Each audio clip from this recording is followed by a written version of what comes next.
একজন মানুষ যে নিজেকে সবসময় মুসলিম দাবি করত, মুসলিমদের সাথে থাকত, নামাজ রোজা করত, কিন্তু মানুষটি কখনোই আত্মা থেকে রাসূলুল্লাহ সাল্লাল্লাহু আলাইহি ওয়াসাল্লামের নেতৃত্ব মানতে পারত না। মাঝে মধ্যেই সে রাসূলুল্লাহর সিদ্ধান্তের বিরোধিতা করত। ইসলামের প্রকাশ্য শত্রু যারা, তাদের সাথেও সে সখ্যতা বজায় রাখত এবং ষড়যন্ত্রের ইন্ধন দিত। অথচ সে কখনোই নিজেকে মুসলিম ছাড়া অন্য কিছু দাবি করত না। লোকটির নাম ছিল আব্দুল্লাহ ইবনে উবাই, ইতিহাসে যাকে মুনাফিক সর্দার হিসেবে আখ্যায়িত করা হয়। জীবনের শেষ দিনটি পর্যন্ত সে চেষ্টা করে মুসলিমদের মধ্যে ঘাপটি মেরে থেকে তাদেরই ক্ষতি করার। ইতিহাসের সেই কুখ্যাত মুনাফিক সর্দার আব্দুল্লাহ ইবনে উবাইয়ের জীবনের নানা অপকর্মের কথা তুলে ধরব আমাদের আজকের পর্বে। ইসলাম আসার আগে এই দুই গোত্রের মধ্যে ছিল সাপে নেউলে সম্পর্ক। নানা সময় নানা কারণে তারা যুদ্ধে জড়িয়ে পড়ত। ওই সময় মদিনায় সবচেয়ে প্রভাবশালী ব্যক্তিদের একজন ছিল আব্দুল্লাহ ইবনে উবাই। সে ছিল বনু খাজরাজ গোত্রের অন্যতম শীর্ষ নেতা। আগামী দিনে মদিনার শাসক হতে চলেছে ইবনে উবাই। সে নিজেও মদিনার একচ্ছত্র শাসক হিসেবে নিজেকে ভাবতে শুরু করেছিল। এই যখন মদিনার পরিস্থিতি, ঠিক তখন একটা সাংঘাতিক ঘটনা ঘটে যা মদিনার রাজনৈতিক পরিস্থিতি একেবারে ওলটপালট করে দেয়। মহানবী হযরত মুহাম্মদ সাল্লাল্লাহু আলাইহি ওয়াসাল্লাম এ সময় মক্কা থেকে মদিনায় হিজরত করেন। মদিনার সাধারণ মানুষ গান গেয়ে উৎসব করে রাসূলুল্লাহকে বরণ করে নেয়। তাদের কাছে রাসূলুল্লাহর আগমন ছিল ভীষণ আনন্দের ব্যাপার, কিন্তু ইবনে উবাইয়ের কাছে এটা ছিল দুঃস্বপ্নের মতো। সে দেখতে পায় মদিনাবাসীর মনোযোগ এখন নবী মুহাম্মদ সাল্লাল্লাহু আলাইহি ওয়াসাল্লামের প্রতি। তিনিই এখন মদিনার সবচেয়ে দাপটশালী নেতা। মদিনার নেতৃত্বে এই পরিবর্তনটা ইবনে উবাইয়ের মনে প্রচণ্ড ঈর্ষার জন্ম দেয়। ফলশ্রুতিতে সে কখনোই রাসূলুল্লাহকে নেতা হিসেবে মেনে নিতে পারেনি। বিভিন্ন সময় বিভিন্ন বিষয়ে সে রাসূলুল্লাহর সিদ্ধান্তের বিরোধিতা শুরু করে আর মনে প্রাণে কামনা করতে থাকে মদিনার কর্তৃত্ব যেন আবার তার হাতে ফিরে আসে। তার এই উচ্চাকাঙ্ক্ষাই একদিন তাকে প্রতিষ্ঠিত করে মুনাফিক সর্দার হিসেবে। খন্দকের যুদ্ধের প্রাক্কালের একটি ঘটনা। মুসলিমরা কুরাইশদের আক্রমণ থেকে মদিনাকে হেফাজত করতে পরিখা খনন করছিল। এ সময় একটা অলৌকিক ঘটনার প্রেক্ষিতে রাসূলুল্লাহ সাল্লাল্লাহু আলাইহি ওয়াসাল্লাম ভবিষ্যৎবাণী করে বলেন, শীঘ্রই মুসলিমরা সিরিয়া, ইয়েমেন ও পারস্যের মাদায়েন শহর জয় করবে। তার এই ভবিষ্যৎবাণী সাধারণ মুসলিমদের মধ্যে দারুণ উদ্দীপনা সৃষ্টি করে। কিন্তু ইবনে উবাই এই কথাটি শোনার পর উপহাস করতে শুরু করে। সে বলে, লোকটা সামান্য কুরাইশদের হাত থেকে নিজেকে রক্ষা করতে মাটি খুঁড়ে গর্ত করছে, অথচ সে তার সাথীদেরকে সিরিয়া, ইয়েমেন, মাদায়েনের মতো শহর জয় করার স্বপ্ন দেখাচ্ছে। ইবনে উবাইয়ের এই কথা শুনে তার অনুসারীরা হাসি ঠাট্টায় মেতে ওঠে। রাসূলুল্লাহকে নিয়ে এরকম তামাশা তারা মাঝে মধ্যেই করত। ইবনে উবাই ছিল এমন ব্যক্তি যে সব সময় মুসলিমদের মধ্যে থাকত, কিন্তু বিপদের আভাস পেলেই সে নিরাপদ দূরত্বে সরে পড়ত। বিশেষ করে যুদ্ধের ডাক আসলেই সে নানা অজুহাত খুঁজে বেড়াত। উহুদের যুদ্ধের ঠিক আগের ঘটনা। কুরাইশ বাহিনী মদিনায় হামলা করতে আসছে এমন সংবাদ পেয়ে আল্লাহর নবী সাহাবীদেরকে নিয়ে বৈঠকে বসেন। ইবনে উবাই সেই বৈঠকে মতামত দেয় মদিনার ভেতরে থেকেই যেন কুরাইশদেরকে প্রতিহত করা হয়। রাসূলুল্লাহর নিজের মতামত এমনটাই ছিল, কিন্তু অধিকাংশ সাহাবী ভিন্ন পরামর্শ দেন। তারা বলেন মদিনা শহরের বাইরে যে শত্রুকে মোকাবেলা করা উচিত।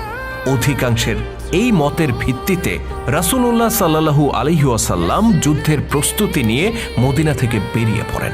ইবনে উবাইও এ সময় মুসলিম বাহিনীর সাথে ছিল, কিন্তু মাঝপথে এসে সে বিগড়ে বসে। তার মতামতকে কেন প্রাধান্য দেয়া হলো না, এই অভিযোগ তুলে সে মদিনায় ফিরে যায় আর সাথে করে নিয়ে যায় নিজের 300 অনুসারীকে। মুসলিম বাহিনীর জন্য এটা ছিল একটা সাংঘাতিক ধাক্কা, কারণ কুরাইশদের 3000 সৈন্যের বিপরীতে তারা ছিল মাত্র 1000।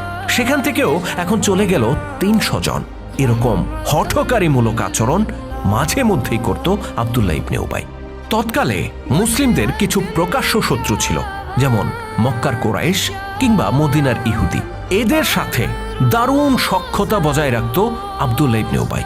ইসলামের শত্রুদের প্রতি তার এই সখ্যতা বা দরদ কতটা ছিল তা প্রথম উন্মোচিত হয় বনু কায়নুকার ঘটনায়। বনু কায়নুকা ছিল মদিনার একটি ইহুদি গোত্র। এক মুসলিম নারীর সম্মানহানি এবং একজন মুসলিম পুরুষকে হত্যার দায়ে রাসূলুল্লাহর নির্দেশে সাহাবীরা তাদের দুর্গ অবরোধ করে। অতঃপর তারা আত্মসমর্পণ করলে রাসূলুল্লাহ সাল্লাল্লাহু আলাইহি সাল্লাম তাদেরকে বেঁধে ফেলার নির্দেশ দেন। এ সময় আব্দুল্লাহ ইবনে উবাই তাদেরকে রক্ষা করতে ছুটে আসে এবং তাদের পক্ষে সাফাই গায়।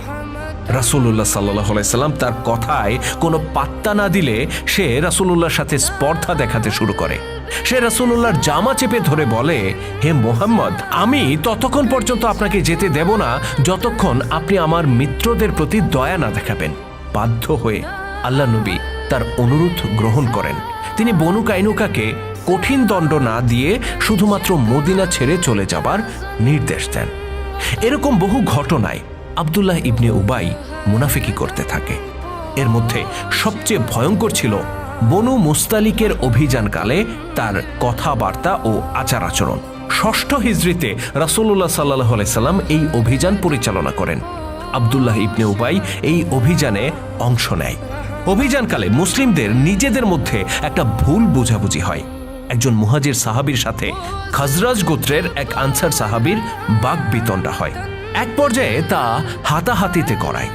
এটা ছিল এমন ঘটনা যা সহজেই মিটিয়ে ফেলা যেত, কিন্তু ইবনে উবাই এটাকে খুব বড় করে তোলে। খবরটা শুনে সে উত্তেজিত হয়ে বলে, মুহাজিররা শেষ পর্যন্ত এই দুঃসাহস দেখালো, আমাদের খেয়ে আমাদের পরে আজকে তারা আমাদের সাথে পাঙ্গা নিচ্ছে। তাদের আর আমাদের অবস্থা তো সেই প্রবাদের মতো যে নিজের কুকুরকে খাইয়ে দিয়ে মোটা তাজা করো, দেখবে সে একদিন তোমাকেই খেয়ে ফেলেছে। ইবনে উবাই খাজরাজ গোত্রের লোকদেরকে বলে, তোমরা কি দেখতে পাচ্ছ নিজেদের কি সর্বনাশটা করেছ? তাদেরকে ঠাঁই দিয়েছ, সম্পদের ভাগ দিয়েছ, আর আজকে তাদের আচরণটা দেখো। আল্লাহর কসম, এবার যদি আমরা মদিনায় ফিরে যাই তাহলে অবশ্যই সবলরা দুর্বলদেরকে সেখান থেকে তাড়িয়ে দেবে। ইবনে উবাইয়ের এই স্পর্ধাসুলভ কথাবার্তা একজন সাহাবী রাসূলুল্লাহর কাছে এসে খুলে পড়লেন। হযরত ওমর রাদিয়াল্লাহু তাআলা আনহু সেখানে উপস্থিত ছিলেন। তিনি খুবই উত্তেজিত হয়ে পড়লেন এবং ইবনে উবাইকে হত্যা করতে রাসূলুল্লাহর হুকুম চাইলেন।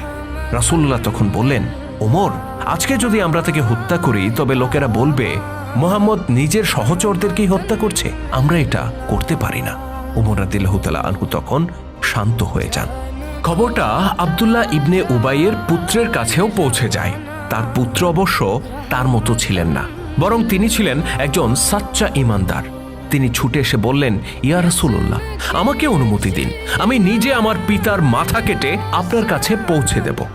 রাসূলুল্লাহ বললেন, না, সে যতদিন আমাদের সাথে থাকে ততদিন তার প্রতি আমরা নমনীয় থাকব। এই ঘটনার পর আনসার সাহাবীদের কাছে ইবনে উবাইয়ের অবস্থান নষ্ট হয়ে যায়। তারা বুঝতে পারেন এই লোকটি মুসলিমদের মধ্যে অন্তর্কলহ সৃষ্টি করার চেষ্টা করছে। এরপর থেকে আব্দুল্লাহ ইবনে উবাই যখনই কোনো অঘটন ঘটাতো তার গোত্রের লোকেরাই তাকে শায়েস্তা করত, তারাই তাকে তিরস্কার করত, এমনকি কখনো কখনো পাকড়াও করত। এই অবস্থা জেনে রাসূলুল্লাহ সাল্লাল্লাহু আলাইহি ওয়াসাল্লাম ওমর ইবনুল খাত্তাবকে বললেন, ওমর, তুমি যেদিন তাকে হত্যার পরামর্শ দিয়েছিলে সেদিন যদি তাকে হত্যা করতাম তাহলে অনেকেই সমালোচনা করত, কিন্তু আজ যদি তাকে হত্যার নির্দেশ দেই তাহলে সেদিন যারা সমালোচনা করত আজকে তারাই তাকে হত্যা করবে। ওমর রাদিয়াল্লাহু তাআলা আনহু বললেন, আল্লাহর কসম, নিশ্চয়ই রাসূলুল্লাহর সিদ্ধান্ত আমার সিদ্ধান্তের চেয়ে কল্যাণকর। মৃত্যুর আগ পর্যন্ত ইবনে উবাইয়ের এই মুনাফিকি আচরণ অব্যাহত ছিল, তবে সে কখনোই প্রকাশ্যে নিজেকে অমুসলিম দাবি করত না, যে কারণে রাসূলুল্লাহ তার বিরুদ্ধে কোনো কঠোর পদক্ষেপ গ্রহণ করেননি। তবে তার দ্বারা মুসলিমদের যেন কোনো অনিষ্ট না হয় এ ব্যাপারে তিনি সবসময় সতর্ক ছিলেন। 631 খ্রিস্টাব্দে তাবুক অভিযানের পর ইন্তেকাল করে ইবনে উবাই।